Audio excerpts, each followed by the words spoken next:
G'day, this is Captainoob and this is the M40 sniper rifle. This weapon mod contains a very modular and customizable standalone sniper, and it is complete with custom animations and sounds. Very nice package. Anyways, we'll get into these attachments. First of all, for the receivers, basically you want to chuck this on automatic. It says it'll improve rate of fire, but it doesn't. Even the tuned receiver doesn't improve the rate of fire, and that's its whole shtick. So I'm not sure what's going on there. Now for the barrels, you've got the choice between a long barrel and a light barrel. A light barrel will serve you better in close quarters, and there is purpose to that one, but we'll get to that one later. We'll keep this as a sniper rifle, so the long barrel will do fine. You can't do anything with the stock. That shape is fine though, so I'm not too cut up about that. And for the magazine, you can make it medium and quick. Very nice, and we'll move on. Now, the scope on this thing is just a long scope there, so that's unfortunate. We can't chuck on the smaller magnification scopes. But the Acog scope here acts like a, if I can actually pop that up, yeah, there we go. Yeah, this thing acts more like a see-through scope there. You still get a decent amount of zoom with it, but you don't get all the tunnel vision out of the long scopes there, which is great. You've also got the choice between 2 reflex sights along with that. I'm going to keep this as a long scope there. Don't need the night vision, we can do that on our own. Now for the muzzles, obviously we're going to go for a suppressor, but you've got a choice between several muzzle brakes here, and if any of them tickle your fancy more than the suppressor, not sure why they would, then you're welcome to choose those if you feel like it. Also, it's got one of those non-muzzle attach points, which is great. You don't see that with a lot of mods. Now for the rails, we've got a bipod on the bottom rail. We can definitely do that. That'll improve your stability for scopes. Very nice. And for the right rail right here, we can put the flashlight on, which is on this side. So yeah, that's useful. We're just going to have everything we can attached to this weapon, and it's going to be great. Left rail is the laser sight, and that'll improve our hipfire accuracy a little bit. And if you want, you can increase the damage on this thing, but you know, we're sitting at almost 300. I feel like we should be fine as long as we can keep nailing sneak attack criticals. And of course, you can change the color of this thing if you like it. Let's go skulls. I feel like that'll suit our character Raine at the moment. I think this is actually our first sniper rifle video, so good luck to ya. Anyways, that's what it looks like. This is the M40 we'll be taking into Gunners Plaza. We'll also grab a close quarters one too, so yeah, we should be all set up for that place. We'll cut to it. Hey, have you guys ever wondered what Raine looks like without all of her makeup and grime? That's what she looks like. How weird is that? Alright, so here we are in Gunners Plaza with our M40, and it looks pretty good in first person there. When we aim down sights, as you can tell, there's no scopes way there, so either Raine has done a shot of steady, or that's just the bipod's effect there, which is a little bit cheaty, especially since we're not actually leaning it on anything, but that's kind of interesting. Turning around in third person, this thing looks very nice too. It's a very sizable rifle there, and it feels good to look at there. And the animations seem to line up pretty well. The foregrip there looks like it's in position, as well as the rifle grip there, so very good. We'll get into shooting some of these gunners, and before I forget, there's a flashlight that's equivalent to the bright power armor headlamp, which is great. Anyways, we'll get stuck into some of these gunners now, and the long scope on this is actually going to make it quite hard to hit some of these targets in Gunners Plaza, simply because we'll be getting extreme close-ups every time. But so far so good. Unfortunately for us, we've got some of this stupid turret shooting at us and giving us a whole lot of screen shake, so it's going to be hard to aim. And now we're detected because I think the light source of the explosions tipped that gunner off.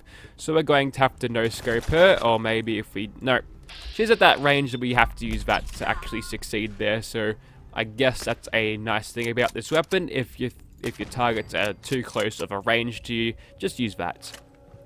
Okay, we're fading out of danger now. Good news. We'll see if we can't finish off the gunner in here. No, we got detected by someone else, but if you could just stand still, that works for me. Now to take out some of these turrets. Now, I believe if we shoot these guys in the turret, not the turret, the barrel, that actually is their weak spot. According to McCready's perk, that was their headshot position, but I'm not sure if that's actually their weak spot. Anyways, we could probably verify that with VATS, by the way, but yeah, we'll try that later just so we know. So when we're in open combat, if we're not getting the headshots, we're going to take several shots, especially when they pop a stim pack to kill these bastards, which is going to be a real shame.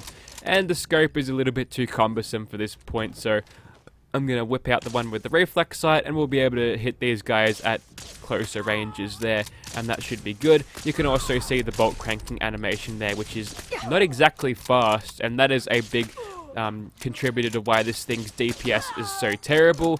but I've got a cure for that in a second, and we'll probably use that pretty soon. But the reflex sight on this thing works pretty well there. We might as well just finish this guy off in VATS because I'm not shooting him for another 30 seconds to actually kill him. VATS is definitely a good way to use this weapon, as with most low rate of fire, accurate rifle type things.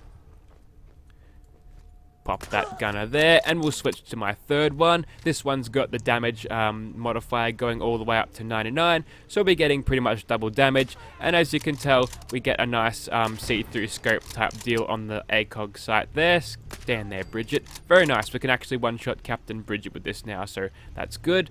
I really like when mods actually give you the opportunity to increase the damage just auxiliary, because it's a nice way to... Oops. I tried to hold my breath there for a second, but that doesn't work with see-through scopes.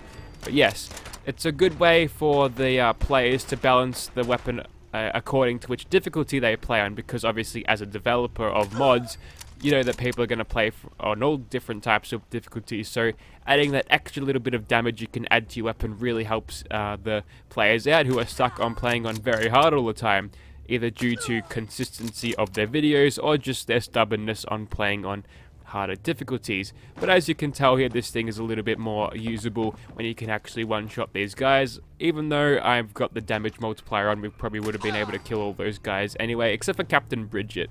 But anyways, we'll move on. The see-through scope obviously has got the quirk where if you aim down sights in regular third person, you only get the small zoom in of the reflex sight, and that's very useful in close quarters if you can actually aim there. Alright, enough of you dancing around, you get a crit. That's what you get if you keep dancing around. I'll just crit you in the face. Hang on, you've got Captain Bridget's gun. You get a crit regardless. Take that. Okay, so for a luck build, I feel like this weapon is going to benefit you with that greatly. But we'll move on here, and we'll try to take out the rest of them without being spotted. So you're a legendary gunner. We got to kill you first. And another one there. At least Raine thought that kill was funny. And then we'll quickly move on to the rest of them up here. Can we get a pacify? Unfortunately, we can't, but we can get a nice one-shot there anyway with the sneak attack crit, despite it not being a headshot. There we go. There's a no-scope. Add that to the montage reel. And there you go, that was the M40 in Gunners Plaza there. A little bit underperforming in its standard non-damage boosted condition, but if you boost that damage up, you can do quite well with it on very hard there. Alright, we'll move on to something else, probably some monsters. Maybe we'll throw some legendary effects on the thing so we can actually see this thing really shine. Okay, so now we've got all these snipers that I was holding upgraded to 99% plus damage, and this one's upgraded with the Deadeye legendary effect as well, which in all intents and purposes probably wouldn't exist in Fallout 76 if they're bringing back some of the legendary effects from that system, which probably they won't, because I'd imagine a explosive minigun in that game would be quite on the game-breaking side for everyone involved. Okay, we can't shoot through that American flag, which probably is some social commentary about America and their Star-Spangled Banner there. Nice sunglasses, gunner. We've got a nice view of those things as we can scope in from this far. Even though I've got the bipod there, I'm still instinctively holding my breath to steady my aim there. Okay, looks like we've got one gunner, probably the one who was sleeping over there. You know what? Gerald is over there somewhere minding his own business. We'll just quickly sneak around the corner here, enter slow-mo, and we'll finish off that gunner there. Very good. Not like you needed to see this thing demonstrated against any more gunners. You know what this thing can do. But with the Deadeye legendary effect, it makes sniping quite a lot easier because your reaction times are a lot higher than they would be normally, which is even better for a hit scan weapon. Okay, let's get into sniping some of these gunners and raiders. And I lost them because I scoped in too much. Again, this is why I usually would have a standard short scope on my snipers, because when you actually fight at this range, those scopes are a little bit more forgiving. But again, that is an option if you feel like it, even though you are heavily penalized for using these weapon types or scope types in VATS. There you get a little bit more chunk of your AP usage used up by them, which is interesting. Okay, so we'll switch over to our Acog one here. This one's still got the enhanced damage on it, but it's got the legendary instigating effect, which would be very, very useful against these super mutants. So let's go ahead and pick a fight with some of these guys, kill the dude and his doggo. Super mutant warlord will go first, and then the doggo next, and that'll probably be the way we do it. I missed that guy somehow. Don't worry, we follow it up with a nice cleaner shot there, and maybe having a longer scope would be beneficial to me at this point, but I'm in too deep now. I've already put the instigating effect on this thing, and I don't really want to lose said instigating effect. Although, if there are any over there I could shoot, that would be good. I'm just going to shut off that light there, just so if I can draw some out. I hear a suicider.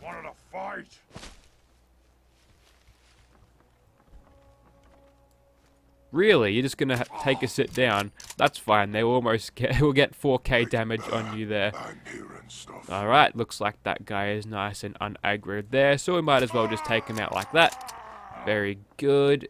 And yeah, this is quite a nice little outpost here, if not too lit up.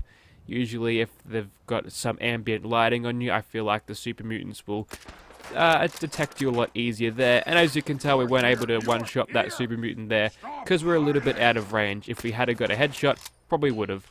But never mind, we'll switch over to our long scope there, and I feel like that is what we're going to use at this point. The Acog scope isn't quite good enough, isn't quite got the magnification for this, so we'll just continue to snipe like this. Why the hell not? Try to make ourselves as least detected as we can possibly get. And we might as well use VATS just to scope out some of the targets. We one-shotted that guy, very nice. And that's just a brute over there. Probably wouldn't matter where we hit him. We'll just hit him in the face anyway. And if we can hop up here, hopefully we won't get detected out of cover. Minigun man's come out.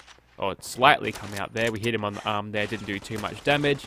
But we can finish him off with subsequent chest shots there. Very good. Okay, that's a wounded super mutant warlord. He's close enough, we'll use VATS. Oh, we didn't actually get him. Interesting. Luckily my Twitch shooter skills kicked in there for a second, and we were able to get away with that guy. And you know what? This guy's only level 16. We'll just one-shot him with a VATS there. And if the next one shows up, let's pop some criticals. We'll show off this thing in VATS a little bit. That's only a basic one. He's far away. He's probably going to duck behind cover before I'd get the shot in real time. We'll VATS him anyway.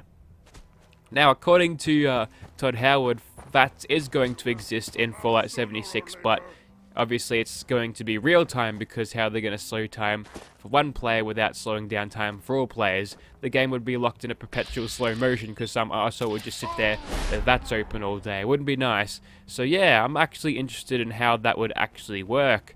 If it's something like a flying enemy who's rapidly taking cover, you'd have to be quick on that VATS and crit button, because yeah, well, that is assuming if it does work like Fallout 4's VATS and critting system there, but yeah, I'm not sure how that's going to all turn out. Now, I forgot which legendary effect I chuck on this, but I guess we'll get reminded of it soon enough. If we just quickly take out that bloke there. Not exactly an instigating effect. I feel like we'd be able to one-shot that guy if it is, but luckily there, he stood there for long enough to for us to take him out. And yeah, that's a real testament to how low damaging this thing can be. We took 4 shots to kill that guy. Even when it was standing still, that time to kill was way too long. Looks like the reflex sight one really isn't doing me any favors now. I might put that on the shelf, and we'll whip out our nice and instigating one for Gerald over there. Hopefully that spotlight doesn't detect us later, but we'll see how much damage we can do on Gerald over here.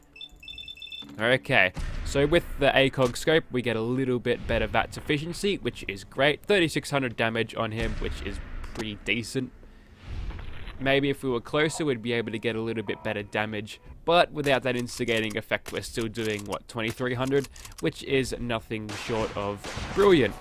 Okay, so we'll back off from him at this point and try to get those sneak attack criticals and hit him in the face. We've almost got a full AP bar now, so we'll just keep on hitting him in VATS. That's obviously the best way we can do this, best way of producing damage. Don't forget to reload. There we go. Sometimes a sole survivor just forgets to reload. I really hope they fix that before Fallout 76, right? Haven't been detected yet, which is good. use this point to take out some of these super mutants there if I could just get away from this screen shake. Screen shake is high today. It's like we're playing Operation Locker on Battlefield 4. Okay, we've got to level up there, and we can finish off the rest of these super mutants in one shot. Very good. Alright, let's just finish you off in VATS here because this video is probably droned on for too long right now. You're probably ready for me to wrap up and tell you how to actually download this thing. Come on, we don't have all day, Raine. I know it's your first time with sniper rifles, but you got to work on cranking that bolt a little bit faster and remembering to actually put more bullets in the thing if you run out. That's pretty important. Okay, so Gerald goes down. Links are in the description. Yeah, I'm guessing you all thought that was not going to turn out how that is. Anyways, yeah, that was the M40A5. I say A5 because I'm used to saying A5 after M40. Thanks, Battlefield.